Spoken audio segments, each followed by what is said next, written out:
So yeah, this is the part two of preparing the field for your marriage and making sure you have a happy and fulfilling marriage, so that your children, it provides a very nice nurturing ground for your children to be with.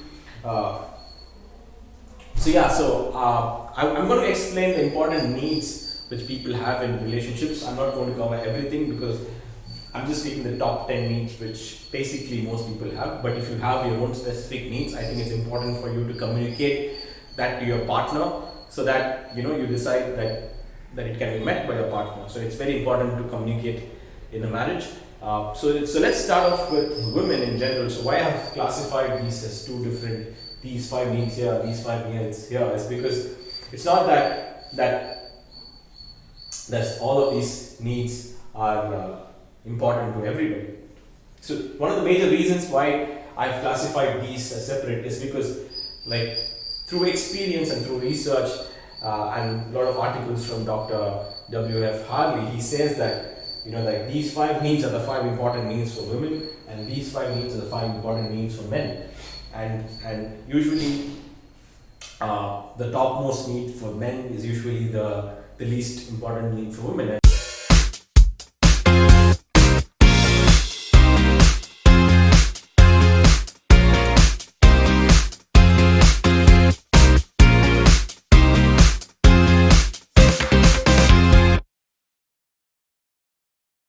Okay, now let's come to men, right? So men. So what's a man's first need, right? Yeah, sex. Yeah, come on. So why do we get married? Yeah, come on. Yeah, we can just be friends with anybody. But why do we get married? Because we think that gives us a feeling of we don't have to strive hard for sex. Like, we have sex, like we need to have sex. It's like our need. Right? It's like within our biology. Like, women just saying, "What, you guys are crazy? You want sex all the time?" No, that's like, it's just like saying that you girls are crazy. You just want to talk all the time, right? So please understand, men, women, that these things are needs, and these are very essential for both people. It's just like how a dog needs bones to survive, and how a horse needs hay to eat. These are things that each other need, right? You can never say to a dog that stop eating bones, or you can never say to a horse that come on, stop eating that grass, or something like that, right? It's just like that. It's like how ridiculous it sounds for both of them. You please need to understand that it is their need, and it is very, very important to them. And the moment you understand that in a marriage, that I am here to provide her that need, and he is here and she is here to provide my needs. Like, you need to have that balance, right? That both of you are willing, out of love, to satisfy each other's needs, because you love each other and you want to love each other more. You want to make sure there is love, to create love, whatever, right? Either you have love or to create love, you need to do this, right? And that is the right environment for your children to grow. So usually if men are giving very affectionate to their wives, it's very easy, guys. Like, if you're very affectionate to your wives are going to have sex with you. So don't worry about it. And make sure, and women, please make sure you're having a very good time in bed. Please, like, because it's very important for a man to feel satisfied. And men too, and women also have the need of sex, because they also have a biology, and they also want to make love and everything. So guys, please don't be jerks. Please make sure your wife is also happy, and see how both of you can work out your sex lives and have a good sex life. So next need which men have is recreation company. Like, every guy probably in India loves watching cricket. They like to play cricket, watch cricket. There are some people who just love to play sport. Different people have different recreations though. Like, my recreation is, I'm not much of a sports person. I do a lot of running, and I probably go to the gym, but my major recreation is to read and to talk about the different books I read. And I would definitely feel very happy if my girlfriend, she comes and talks to me about any of the books I read, and she gives me that company where we can just discuss about books. So that way, I'm very lucky to have someone who can, I can really share my knowledge about the different books I read, and who understands the psychology and stuff like that. But otherwise, it's important for the other partner to make an effort to understand what's your partner's recreation and decide to be a part of it. So if your husband likes cricket, make sure you watch cricket with him, right? So that's really going to make them feel that their need for recreation and company is met. Otherwise, they're going to go out with their friends and do their drinking and stuff. But eventually, that's not going to strengthen your marriage, right? You want whatever you possible you need people to do within the marital setup. So that's the whole point here. Yeah. So next thing is attractive partner. So men have this need to have an attractive partner. It's not that that they're interested in sex, but it's just beauty just makes us happy. Like you need to. So it's important more than being attractive. It's about taking an effort to be attractive to your husband. So and girls, you don't have to be feeling insecure that the guy is constantly behind attractive women. No, actually, when it comes to marriage, they just want their partners to look beautiful. Actually, not for them alone, for them, they just want the girls to be prettier for themselves. Not just for us. We just want you to be pretty as a whole and be attractive and because there's also a social need that a man derives when he is with an attractive person, right? And I think women also agree that they also have that need, right? When you're going out and when you're going out with your husband, you don't want him to be shabby and badly dressed and not combed his hair or not taken a bath. So what's that? Like it's a part of his personality, it's part of his attraction, right? So why do you do that, right? That's the same thing. So men have those needs, but somehow when people talk those needs, like people just get offensive about all that stuff. So it's like, and we will not talk about it. So, but the thing is, like just like how you want your man to make money and provide, a man also needs a girl to be attractive for him. So please, this is nothing personal. This is just like people have different needs, and all these needs are equal. And there's nothing like this need is better and that need is not good and la la la la la la la. No, like these are all needs, and men and women need to understand and see how they can provide these and how they can satisfy these needs.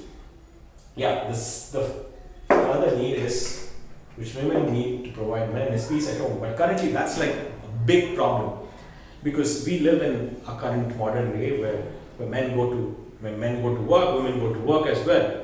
But a man's need for coming back home and having peace at home, where his wife would come and give him a cup of coffee, or, give him a massage, or just hug him and make sure he's relaxed. Those opportunities for peace at home is currently reducing. It's like almost not there for a lot of men because even women are working, they're coming back home and now they also need peace at home. They need somebody to give them some coffee, give them a head rub, and all those things. But no matter what, like just like how no matter what, like even if women are working these days, they want a financially stable husband. Similarly, no matter what, even if women are working these days, men want peace at home, right? Like you want financial stability, at the same time they still want peace at home. It's just like they just have that need. It's like codified in our genes from evolution, and it's in our DNA, and we can't deny it. We have to accept that we have those needs. And so peace at home is very important. And when you're in a marriage, please make sure that you are having peace at home. And when a man comes, it's important not to bug him with any of those problems right away. So the first few hours or first half an hour when people get back home, it's supposed to be peaceful, and it's important for the women to make sure a man has peace at home. And finally is admiration. It's like men, we crave admiration and we want admiration. Unfortunately, like as things get complex in our work lives, we work and we're just stuck in this routine for making money, that we are not really deserving the right amount of admiration and praise in our lives. So finally we crave that from home, right? So, and most men come to me and they say that they are not being admired, even for those. They come and tell me like I make like a lakh rupees of salary every month, and I give like 80,000 to my wife, and she does everything, but yet I don't feel admired. I don't feel like my efforts are being validated, right? So men want to be admired for whatever they do. It can be anything. And suppose if your husband has a particular talent which you haven't noticed, I want you to please think about it, that what is the particular talent that your partner has that which you really haven't cared about. Maybe you don't like him playing the guitar, But if he is someone who plays the guitar, he would definitely want somebody to admire him for him playing the guitar. Maybe you just don't like that instrument, but it doesn't matter. If he will need that admiration, else he will seek that admiration somewhere. So, and that same thing for women as well. So when, if men, you don't give those things to your women, they will seek it somewhere. So it's absolutely natural. Like if you're not giving her time to talk, she'll probably talk to her friends. And the more they talk to other people, the bond between the spouses slowly starts to break, right? So I want you to, each of you, I want you to just evaluate where you stand in these 10 things. Are you being affectionate to your wife? Are you giving her the conversation? Are you providing the financial stability? Are you being honest and open? Are you giving the family time? And then you can say, yes, okay, fine, I evaluate myself as whatever. Okay, I'm 80% okay, and I need to work on this. And similarly, women, just look at this, like, where are you standing? Are you giving him sex? Are you being a part of his recreation? Are you being attractive enough for him? Taking care of your beauty and making sure you're pretty cool and dressed? And are you giving him peace at home? Are you like continuously nagging him? Are you admiring him for the things he does and what he's doing, and for his hobbies and for his regular stuff he does in his life? Is he feeling admired? Have you ever said, yeah, this is good, you're doing a great job, thank you? Have you ever said all those things? So this is very important for you to evaluate the different needs and how you're satisfying, so that once you know those needs, and then it becomes easier to just meet them. And why you're going to meet them? Because you love them. And it's always beautiful when you do things for the people you love, and there's nothing wrong about it, there's no ego there. And I'm not asking you to go and do some social service. Social service begins at home. And please guys, I hope you enjoyed this video, and you can evaluate your needs and start following them and create this beautiful field for your children to grow.